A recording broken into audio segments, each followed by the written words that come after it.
Conexión de vida, devocional de hoy. No te quedes en la orilla, boga mar adentro. Dispongamos nuestro corazón para la oración inicial. Señor, hoy rindo todo mi ser delante de ti y te pido que no permitas que siga estancado en la orilla cuando lo que tú quieres es que te conozca de forma real y vivencial en lo profundo de nuestra intimidad. En el nombre de Jesús, amén. Ahora leamos la palabra de Dios. Lucas capítulo 5 versículos 1 al 4. Aconteció que estando Jesús junto al lago de Genesaret, el gentío se agolpaba sobre él para oír la palabra de Dios. Y vio dos barcas que estaban cerca de la orilla del lago, y los pescadores, habiendo descendido de ellas, lavaban sus redes. Y entrando en una de aquellas barcas, la cual era de Simón, le rogó que la apartase de tierra un poco, y sentándose enseñaba desde la barca a la multitud. Cuando terminó de hablar, dijo a Simón: boga mar adentro, y echad vuestras redes para pescar. La reflexión de hoy nos dice: en el Evangelio de Lucas se nos presenta uno de los encuentros que se da en el lago de Genesaret entre Pedro y el Señor Jesús. Ambos, podría decirse, estaban en aquel lugar con objetivos similares, el de pescar, pero con fines distintos. Mientras que para el discípulo el pescar era necesario para satisfacer su hambre física y la de su familia, para el Señor significaba saciar la vida de Pedro, no de forma momentánea, sino eterna.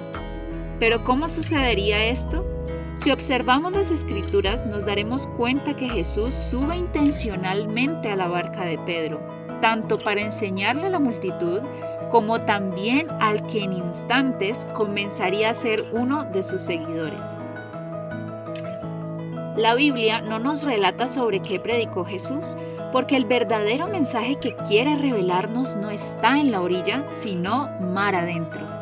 Y ese mar adentro hace referencia a mi tiempo a solas con Dios, en donde en esos espacios que busco para estar en oración delante de mi Padre, en lo secreto, no hallo ruido ni distracciones, porque mi enfoque está en escuchar su voz.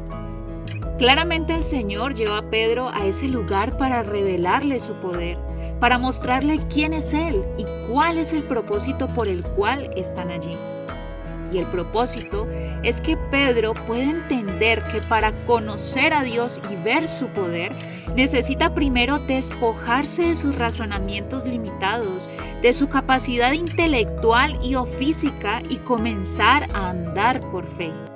Y esto es justamente lo que sucede cuando, sin este discípulo darse cuenta, le reconoce a Jesús que toda la noche han estado pescando y que en su amplia experiencia sabe que si no pudieron obtener buenos resultados en horas de la noche, que es cuando los peces salen a la superficie a comer, mucho menos podrían pescar a plena luz del día cuando los peces buscan estar en lo profundo del mar. Sin embargo, podemos ver que Pedro hace algo extraordinario. Aún a pesar de su pensamiento, decide confiar en el Señor Jesús y menciona las palabras claves que todo cristiano en cualquier situación debería pronunciar.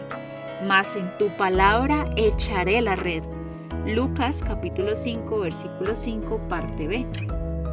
Eso sin duda alguna es rendir en fe mi voluntad al Señor, hacer práctica mi fe, volver el conocimiento que tengo de Dios más allá que un concepto, una experiencia real. No sé si hemos pensado en esto, pero la multitud quizás se fue de ese lugar sin entender lo que Jesús enseñó. Muchos hoy en día asisten a la iglesia o a diversos ministerios y no comprenden lo que se les enseña. Se quedan con la teoría y olvidan lo importante de la práctica. Pero si miramos el ejemplo de Pedro, Jesús quiere personas que no les baste solo con quedarse en la orilla del conocimiento de Dios, sino que anhela encontrar hombres y mujeres valientes que estén dispuestos a bogar mar adentro y sumergirse en las profundidades de Dios.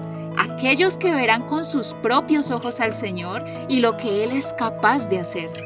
La pregunta es, ¿quieres ser de los que se quedan en la orilla o de los que bogan mar adentro? Visítanos en www.conexiondevida.org. Descarga nuestras aplicaciones móviles y síguenos en nuestras redes sociales.